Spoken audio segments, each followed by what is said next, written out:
तुमचं लिंक पाठवा.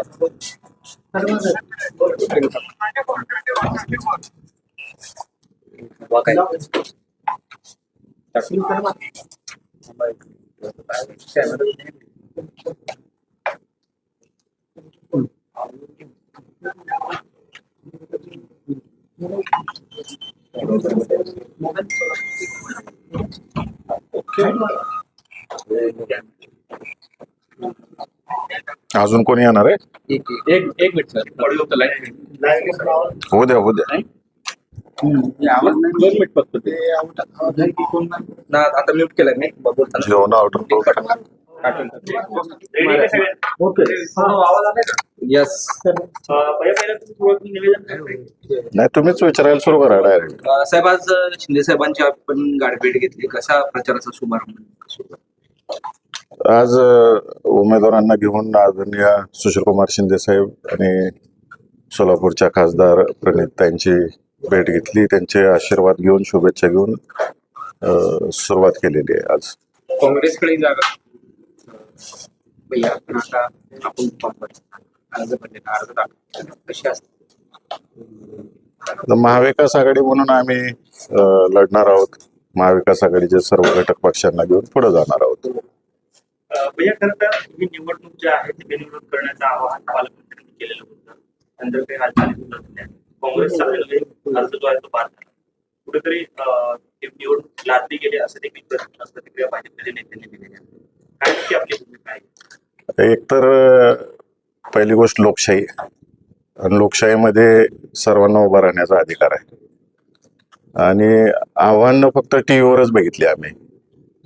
आव्हानं विकास या सगळ्या गोष्टी असतील तर समक्ष भेटणं असतं, चर्चा असते आणि त्यातून माणसं पुढे जातात. या कोणत्याही गोष्टी घडलेल्या नाहीत. टीव्ही माध्यम, प्रिंट मीडिया या गोष्टीतूनच आम्ही सर्व या गोष्टी पाहिलेल्या आहेत. प्रत्यक्षात कुठल्या गोष्टी झालेल्या नाहीत. झाल्या असत्या तर नक्की विचार पुढे गेला असता, काहीतरी झालं असतं. अशा कोणत्याही घटना घडलेल्या नाहीत.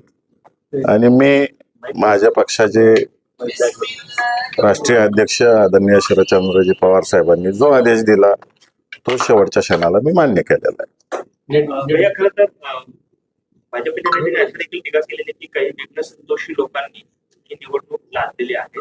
कारण अनेकांनी हात मागे घेतली होती, मात्र ऐनवेळेस एक अर्ज राहिला. आपल्यावर कुठेतरी नाव न घेतलं टीका केली. मी माझ्या राष्ट्रीय नेते शरदचंद्रजी पवार साहेबांचा जो आदेश आहे, त्यांनी आदेश दिला की इलेक्शन बिनविरोध होता कामा नये. पुरोगामी विचार हा टिकला पाहिजे आणि ते विचार टिकण्याच्या दृष्टिकोनातून तुम्ही इलेक्शन लढलं पाहिजे. जय हो पराजय हो हा नंतरचा गोष्ट आहे. इलेक्शन लढलं पाहिजे आणि पुरोगामी विचार समाजामध्ये गेला पाहिजे. त्या दृष्टिकोनातून तुम्ही लढा. माझ्या नेत्यांचा आदेश आला तो मी पाळला.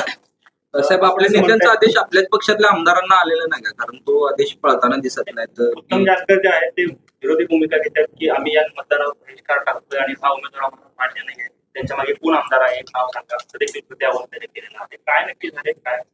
त्याचबरोबर पाटलांनी आमचा केस आणि गळा कापला म्हणतात. आमच्या घरातला प्रश्न आहे. घरात बसून आम्ही संपू काय गैरसमज झाले असतील तर.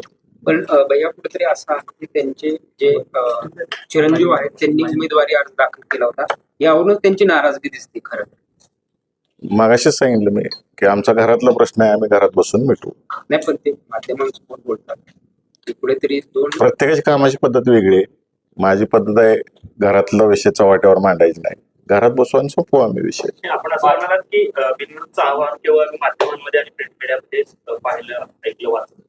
पण मग प्रत्यक्षात तुम्हाला जयकुमार गोरे असतील किंवा भाजपचे काही वरिष्ठ नेते कुणाचाही फोन आला नाही का की ही निवडणूक बिनविरोध करावून विनंती किंवा अशा पद्धतीचे काही? नाही, कोणाचे फोन आलेले नाहीत. एका व्यक्तीच्या इगोमुळे ही निवडणूक लागली अशा पद्धतीचा आरोप भाजप नेत्यांकडून केला. लोकशाही आहे, इलेक्शन लढायचं नाही का? हुकुमशाही आहे का? हुकुमशाही आहे का तुम्ही सांगा पत्रकार मंडळींनी मला. लोकशाही आहे, प्रत्येकाला आपले विचार मांडायचे, विचार पुढे न्यायची.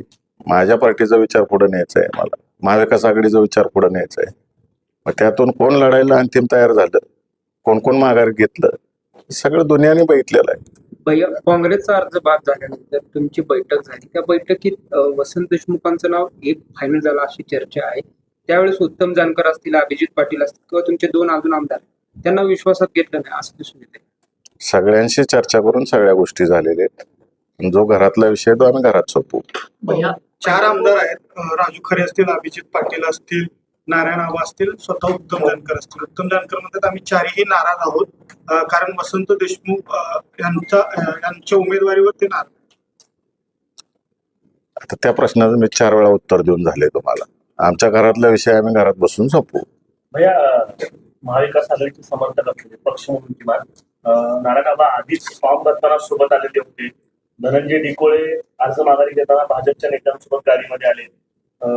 शेकापचे आमदार देखील त्यांच्यासोबत कायम सोबत दिसत आहेत. राजू खरे शिंदेसेनेच्या याच्यामध्ये दिसत आहेत. कुठेतरी महाविकास आघाडीतून लढत असताना महाविकास आघाडीचे हे सगळे नेते आधीपासूनच महायुतीच्या समर्थकांमध्ये भूमिका दिसली आहे. त्यामुळे ही ताकद महाविकास आघाडीची तुटली आहे असं वाटतं. मी या मतदारसंघातील 616 मतदार आहेत. 616 मतदारांची जी इच्छा होती ती परिपूर्ण करण्यासाठी आणि माझ्या नेत्याच्या आदेशाप्रमाणे मी वागतोय. सर, काल पालकमंत्री असं म्हणाले की 616 मध्ये 16 मतं तरी मोहिते पाटलांना पडतात. या प्रश्नाची वाट बघत होतो मी. भैया 16 काय परत एकदा सांगा. 616 पैकी 16 मतं तरी विरोधकांना पडतील का? त्यांच्याकडे तेवढी मतं आहेत का? असं त्यांचा सवाल. मी आज 16 मतापासून सुरुवात करतोय. त्यांनी सांगितलं ना 16 मत आहेत माझ्याकडे, मी 16 मतांपासून सुरुवात करतोय. विरोधकांना भैया अर्ज मागं घेण्यासाठी काय मुख्यमंत्र्यांकडून आपल्याशी संपर्क झाला का? फोन वगैरे आला होता? मला नाही फोन कोणाला. भैया पंढरपूर विधान परिषदेची निवडणूक लागली तेव्हापासून पंढरपूर चर्चेत आहे. त्या निवडणुकीत निकालापर्यंत पंढरपूर गेम चेंजर ठरणार का? तुम्ही शोध लावायचे पत्रकार काल मंडळी. देशमुख साहेबांनी देखील परिचारकांच्या कारखान्यावरती म्हणजे भेटीगाठी दिलेली आहे. नेमकं काय आहे, राजकीय समीकरण कसं चालू आहे? परिचारकांची नाराजी दिसून येते. एक तर वसंतनाना देशमुख साहेब हे पूर्वीपासून आदरणीय विजयसिंह मोहिते पाटील साहेब आणि सुधाकर पंत परिचारक साहेब यांच्या नेतृत्वाखाली तयार झालेले आहेत. आणि काल त्यांनी विजयसिंह मोहिते पाटील साहेबांचे आशीर्वाद घेतले आणि ज्या कारखान्यावर त्यांनी व्हाईस चेअरमन म्हणून काम केलेलं आहे, संचालक म्हणून आहेत, सभासद आहेत आणि पंतांचं त्यांना कायम सहकार्य राहिलेलं आहे त्यांच्या राजकीय जडणघडणीमध्ये. म्हणून ते पंतांचा आशीर्वाद घेण्यासाठी कारखान्याच्या स्मृतीस्थळावरती गेले आणि ह्यात काही चुकीचं नाही आहे. का जाऊ नये? ज्यांनी घडवलं त्यांचे उपकार विसरायचे नाहीत. भैया कुठेतरी आपण पाहतोय 616 पैकी महायुतीकडे चांगलं बहुमत आहे. अशा पद्धतीची ही निवडणूक लढणार. मी मागाशीच सांगितलं तुम्हाला की पुरोगामी विचार हा समाजामध्ये राहिला पाहिजे. हुकुमशाही पद्धतीनं काही कुठल्या गोष्टी चालल्या नाहीत पाहिजे. माझ्या नेत्यांनी आदेश दिला तो मी पाळलेला आहे. नेत्यांच्या आदेशाप्रमाणे पुढे जाऊ आम्ही. वसंत देशमुख यांच्या मागे जे आहे त्याची ताकद आता राहिलेली नाहीये. त्यामुळे त्यांनी किती ताकद लावली तरी त्याचा निकाल ज्या दिवशी असेल त्या दिवशी स्पष्ट होईल. मी इलेक्शन लढतोय, बघूया पुढं काय काय होतंय ते. आणि मी सांगितलं तुम्हाला मी 16 मतापासून सुरुवात करतो. 1998 ला जे आहे भाजपकडे पण बहुमत नव्हतं, त्यावेळेस सुभाष देशमुख जयती विक्रमी मताने निवडून आले होते. तशा पद्धतीची काय अदृश्य शक्ती सध्या कामाला काँग्रेसकडे लावली? त्यावेळेस मोठं मत दिलं. माझ्या मागे 700 अदृश्य मत आहेत. भैया महाविकास आघाडीतले मतांची आकडेवारी भाजप जसं सांगते, पण भाजपमध्ये सुद्धा नाराजांचा एक मोठा गट असतो जिल्ह्यात वारंवार सांगतो. जसे की भाजपचे मतदार किंवा भाजपचे नेते आपल्याच्या संपर्कात आहेत, त्या मतदार मागाशी मी सांगितलं तुम्हाला की 16 मतं माझी आहेत म्हणून पालकमंत्र्यांनी जाहीर केलेलं आहे. मी 16 मतापासून सुरुवात करतोय आणि 600 मतं अदृश्य आहेत. ती अदृश्य शक्ती माझ्या मागे आहे. बघू काय काय होतंय पुढं. या महाविकास आघाडीतून आपण लढताय, मात्र महाविकास आघाडीतले किती पक्ष आपल्या सोबत आहे? सगळं दिसेल निकालाच्या वेळेस तुम्हाला. काँग्रेस उमेदवाराचा अर्ज बाद झाला यावर काय? कशा पद्धतीनं बाद झाला, काय झालं याच्या मागचं सगळी माहिती आपण घ्यावी. त्याचे रेकॉर्डिंग व्हायरल झालेले आहेत, स्पीच व्हायरल झालेले आहेत. अजून खोलात जायचं असेल तर पंढरपुरात जाऊन माहिती घ्या काय घडलं काय नाही, ज्यानं सही केली त्याला काय काय आश्वासनं मिळालीत ह्याची माहिती घ्या तुम्ही सगळ्यांनी. निवडणुकीच्या या येणाऱ्या काळात ते यशाचं अपयशाचं जे आहे ते श्रेय नेमकं कोणाकडे जाईल? उद्धव पाटीलकडे जाईल, पक्षाकडे जाईल? मी श्रेयवादासाठी उभं नाही. या सोलापूर जिल्ह्यामध्ये पुरोगामी विचारसरणी टिकली पाहिजे.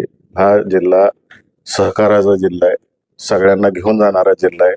ही सगळा विचार टिकला पाहिजे या दृष्टिकोनातून पवार साहेबांनी जो आदेश दिला तो मी पाळलेला आहे आणि त्यासाठी मी लढणार. जिंकणं हारणं ही गोष्ट वेगळी आहे, परंतु पुरोगामी विचार या जिल्ह्यात टिकला पाहिजे या दृष्टिकोनातून आम्ही लढा देतो. म्हणजे महाविकास आघाडीकडून काँग्रेसला इथे आला सुद्धा आता काँग्रेसचा अर्ज पास झाल्यामुळे आता पुन्हा राष्ट्रवादीला महत्व प्राप्त झालं.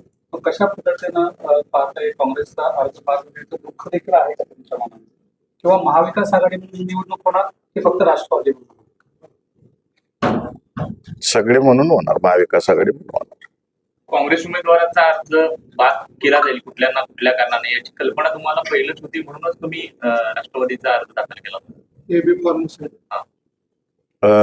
बाद होईल वगैरे असं काही आमच्या डोक्यात नव्हतं, परंतु एक सिक्युअर हे राहावं म्हणून आम्ही सगळ्यांनी फॉर्म भरून ठेवलेले होते. एक सिक्युअर्ड असावं, काही होऊ शकतं, त्यासाठी आम्ही सगळ्यांनी भरून ठेवले होते. झाली, सगळ्यांबरोबर झाली, साहेबांबरोबर झाली, ताईंबरोबर झाली, सगळ्यांबरोबर झाली. शिंदे साहेबांबद्दल बरोबर काय बोलणं झालं का? झाली राजकीय चर्चा झाली आमची संपूर्ण.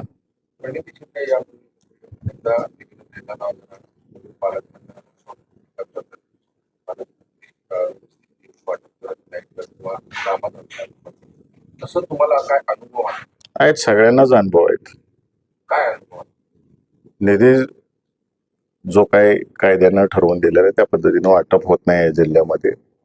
मनमानी पद्धतीनं सगळे अधिकार वाकवून निधी वाटला जातो. दिसेल भविष्यात तुम्हाला काय काय गोष्टी बाहेर येतील, त्यातून दिसेल तुम्हाला. भैया कुठेतरी सोलापूरचं राजकारण हे वेगळ्या वळणावर जातं असं दिसतंय का? कारण आपण म्हणतो की सोलापूर विधान परिषदेची जी जागा आहे ते मोहिते पाटील केंद्रित असायची, मात्र आता व्यक्तिगत कशा पद्धतीने बघताय या सगळ्या राजकारणात? अनेक उन्हाळे पावसाळे असतात, त्या अनुभवातून शिकत जायचं असते. आम्ही कुठं घमेंडीनं वागत नाही, वागणारही नाही. या जनतेनं आमच्यावरती प्रेमही दाखवलेलं आहे, अतिप्रेमही दाखवलेलं आहे, नाराजीही दाखवलेली आहे, पुन्हा प्रेम दाखवलेलं आहे. आम्ही शिकत चाललोय, शिकत राहू.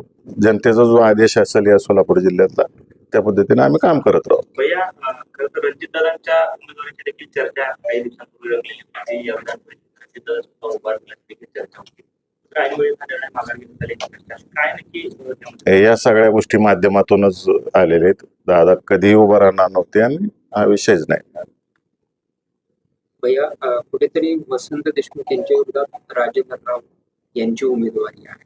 अशा पद्धतीने बघता ह्या सगळ्या राजकारणाचं समीकरण कशा पद्धतीने दिसेल तुम्हाला 22 तारखेला कशी जुळलीत ती. साहेब, तुम्ही घरातली गोष्ट आहे म्हणताय, घरात मिटून म्हणताय, परंतु माध्यमांसमोर येऊन आपल्याच पक्षाचे आमदार आपल्याच नेतृत्वात निवडून आलेले ते तुमच्यावरती केसानं गळा घातल्याचा आरोप करतात. तेच सांगितलं ना, प्रत्येकाची कामाची पद्धत वेगळी असते कुटुंबात. तर तुमच्या कुटुंबात जर 2-3 भाऊ आहेत तुम्ही, तर त्यातला एका भावाला सवय असते माझ्यासारखं शांत राहायची, घरात बसून मिटवायची. 2 भावांना सवय असते बाबा बाहेर भावकीत जाऊन सांगावं बाबा हे असं केलं तसं केलं. मिटवू ना आम्ही आमच्या घरातला विषय. गेले अनेक दिवसापासून बंद आहे. त्याच्यामुळे कंत्राटदार असतील, कंत्राटदारी कर्मचारी असतील, त्यांच्या पगारी कंत्राटदारांची बिलं ही पूर्णपणे ठप्प झालेली आहेत. कशा पद्धतीने याकडे पाहताय काय? अजून मोठ्या प्रमाणावर गोष्टी ठप्प होणार आहेत. पूर्वी शेतकरी आत्महत्या करत होते, आता कॉन्ट्रॅक्टर लोकांच्या आत्महत्येची संख्या वाढेल. दिसेल भविष्यात हळूहळू सगळं तुम्हाला. कुठेतरी पैसे नसल्यामुळे ही वेबसाईट बंद आहे असं देखील 100% पैसेच नाही आहेत सरकारकडे. उद्या कर्मचाऱ्यांची पगारी करायचं अवघड होईल अशी परिस्थिती निर्माण. इंदोरमध्ये आपण बैठक घेतली शक्तीपीठ महामार्गाच्या संदर्भात. आपण असं म्हणत होतो की शेतकऱ्यांनी सांगितलं थोड्या उडी मारू आपण. काय नेमकी शक्तीपीठ महामार्ग? शक्तीपीठाच्या बाबतीत बोलायचं झालं तर माझी शासनाला विनंती राहील की पहिलं तुम्ही शेतकऱ्यांना कोणत्या पद्धतीनं शक्तीपीठ चाललेलं आहे याची सविस्तर माहिती कलेक्टरांच्या माध्यमातून दिली गेली पाहिजे. ज्या ज्या शेतातून तुम्ही शक्तीपीठ घेऊन चाललेला आहे त्याला त्याचा मोबदला काय मिळणार आहे, कोणतीही माहिती शेतकऱ्यांना दिली गेलेली नाही. आणि परस्पर हे सगळं नियोजन चाललेलं आहे, हे अत्यंत चुकीचं आहे. विकासात कोणाचंही सरकार असो कोणी आडवं यायचा विषय येत नाही. विकास करत असताना शेतकरी देशोधडीला न लागता त्याचं कल्याण होईल या दृष्टिकोनातून सरकारने बघितलं पाहिजे. शक्तीपीठ महामार्गामध्ये मी सोलापूर जिल्ह्यातील माढा लोकसभा मतदारसंघातील एक ना एक गावात गेलो आणि शेतकरी जे बाधित झालेले आहेत त्या प्रत्येकाशी मी चर्चा पर्सनली केलेली आहे.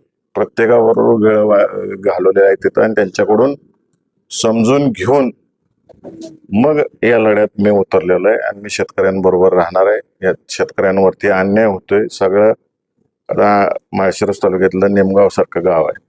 निमगाव मध्ये जी लोक आहेत पूर्वीच तिथं तळ झालेलं आहे आणि त्यामुळं त्यांचं पुनर्वसन त्या गावात झालं होतं. पूर्ण माळरान असलेला आहे, जमिनी होत्या. त्या लोकांनी करोडो रुपये खर्चून डेव्हलपमेंट केलेले आहेत आणि पुन्हा आता रस्त्यासाठी शेती घालवायची म्हणजे ते उद्ध्वस्तच होणार आहेत शेतकरी. आणि रेडी रेकनरच्या दराने गव्हर्नमेंट देईल 5 पट. आज ऐकतोय आम्ही 5 पट देणार आहे अधिकाऱ्यांशी संवाद साधल्यानंतर. जर रेडी रेकनर रेटच कमी आहे तिथं आणि पड जमीन उल्लेख उतार्यावरती आहे म्हणजे तुटपुंजी रक्कम ही शेतकऱ्यांना मिळणार आहे. माढा तालुक्यात बघायला गेलं तर सगळा भाग हा सीना माढा उपसा सिंचन योजनेच्या माध्यमातून बायकात झालेला आहे. शेतकऱ्यांनी लाखो रुपये खर्च करून 40-50 लाख रुपये खर्च करून आपल्या बागा उभा केलेल्या आहेत आणि एवढा खर्च करून तेवढी किंमतच मिळत नाही या जमिनीला आणि अशा ह्याच्यातून रस्ता चाललाय. तर हे अत्यंत चुकीचं आहे. आम्ही शेतकऱ्यांबरोबर राहणार. करकमची जर अवस्था बघितली तुम्ही, आमच्या मुलाखती घेण्यापेक्षा या शेतकऱ्यांच्या मुलाखती घ्या, त्यांच्या फील्डवर जावा, त्यांची अवस्था काय आहे माध्यमांनी बघावी अशी माझी विनंती राहील. मग तुम्हाला गांभीर्य समजून येईल. आणि ज्या भागात लोकांची इच्छा आहे सांगोल्यासारख्या की आमच्या भागातून जावा रस्ता, तिथून न्यायला पाहिजे.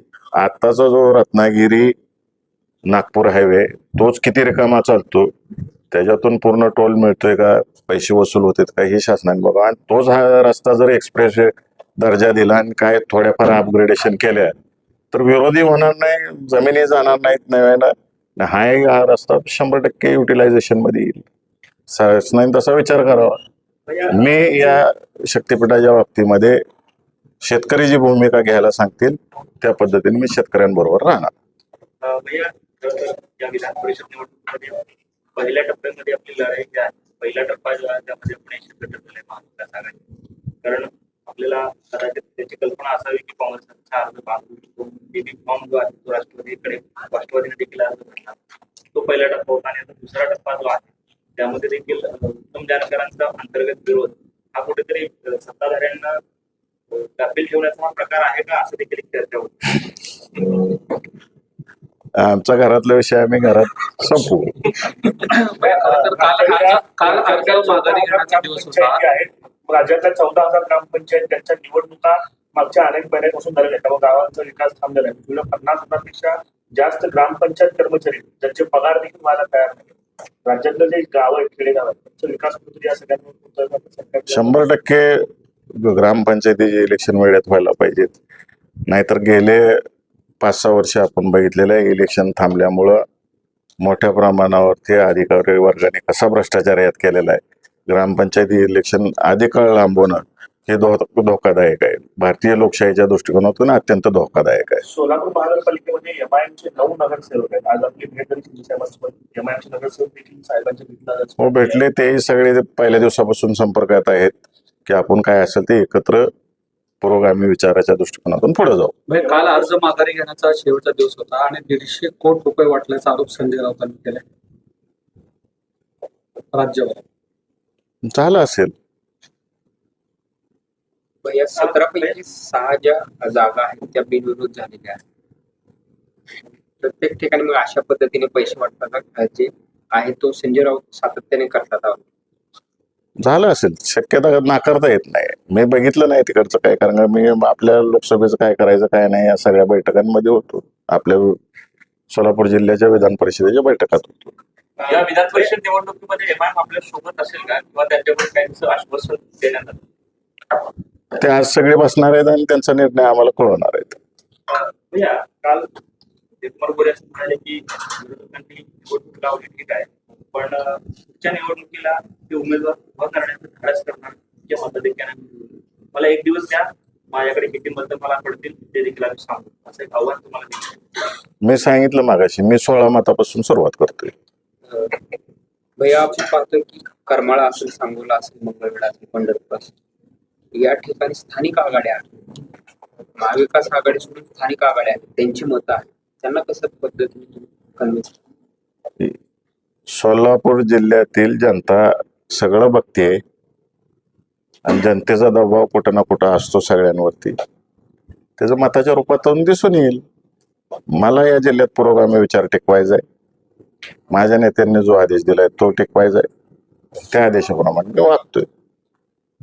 प्रत्येक गोष्ट मी माझ्या नेत्यांच्या कानावरती फॉर्म विड्रॉलच्या शेवटच्या 10 मिनिटापर्यंत प्रत्येक गोष्ट ही घातलेली आहे आणि शेवटच्या 10 मिनिटात जो आदेश आला त्याची मी अंमलबजावणी केलेली आहे. साहेब, आपण पुरोगामी म्हणताय, परंतु दुसरीकडे आपल्याच पक्षाचे आमदार राजूकर आहेत, ते सांगतायत की मी हाडामासाचा शिवसैनिक आहे, माझ्याकडे पर्याय नव्हते म्हणून मी तुतारी घेतली. काय नेमकं काय कसं पुरोगामी व्हायचं त्यांना विचारा. आता तुम्ही जिल्ह्याचे नेतृत्व तुमच्याकडे आहे. मी मतदारांचं बोललो, स्पष्टपणाने सांगितलं मी. हा पुरोगामी विचारसरणीचा मतदार असलेला जिल्हा आहे आणि हे लोकसभा विधानसभेच्या माध्यमातून या जिल्ह्याने दाखवून दिलेलं आहे. तुम्ही घरातला विषय म्हणताय, कोणत्या घरात मिळवणार का बारामतीच्या घरातला विषय? वेळापूरच्या घरात.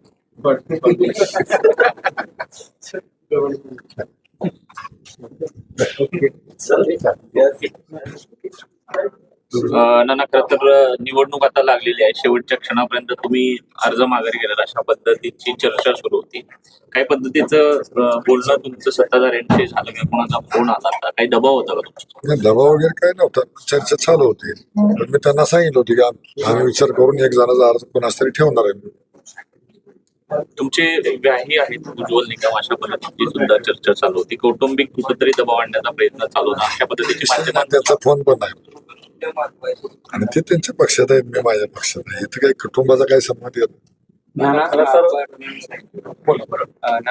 तुमचे 4 आमदार आहेत, 4 आमदारांपैकी तुम्ही कोणाशी संपर्क साधला नाही, उमेदवारी दाखल करतात असं म्हणतात. उमेदवारी दाखल करताना अचानक पक्षानं वरने एबी फॉर्म पाठवले आणि मला अध्यक्षांचा फोन आला की तुम्हाला एबी फॉर्म पाठवलाय आणि तुम्ही उमेदवारी दाखल करा आदल्या दिवशी, शेवटच्या दिवशी.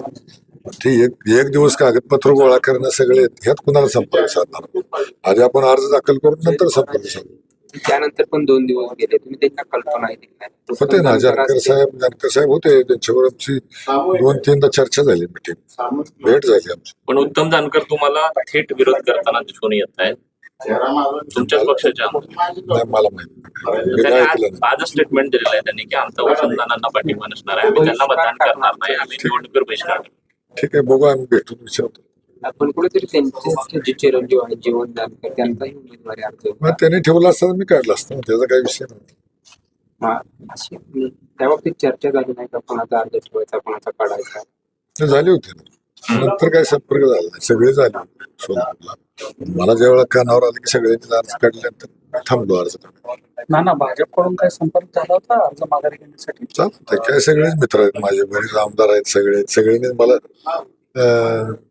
चर्चा केली होती काढण्याबद्दल. पण मी सांगितलं पक्षानं आदेश दिल्यानंतर मग मी ठरलो. हा जर अपक्ष भरला असता तर त्याचा विचार केला असता.